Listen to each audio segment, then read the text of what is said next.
It's important to talk about. It's also important to follow up talk with action. And Don, sometimes we hear that Canada's very rich on policy, but poor when it comes to operations and addressing climate change issues.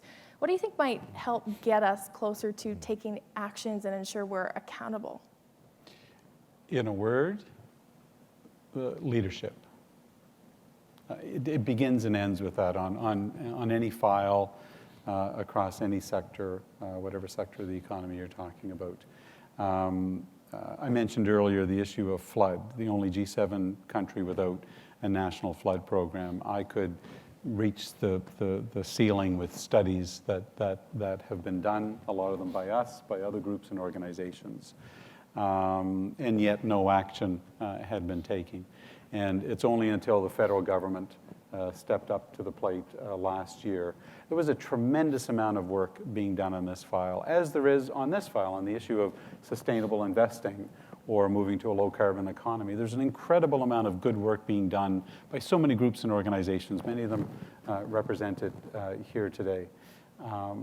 And on the flood file, we had 30 or 40 priorities. Well, if you've got 30 or 40 priorities, you don't have any priorities. And the federal government really was able to bring those groups together. Our roundtable, I'll get the numbers wrong, but I think we invited 60 people and 160 showed up.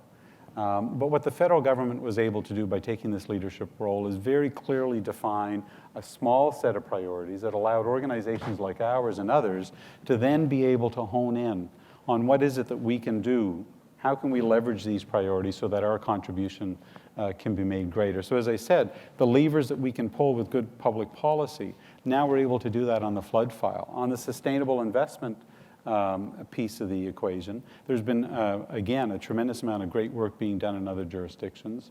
The EU, I think it's the high-level expert group, released an excellent paper on sustainable investing and providing a blueprint for how, as a continent, they might be able to approach this. We need that kind of leadership here in Canada. And I know the federal government is moving us in that direction.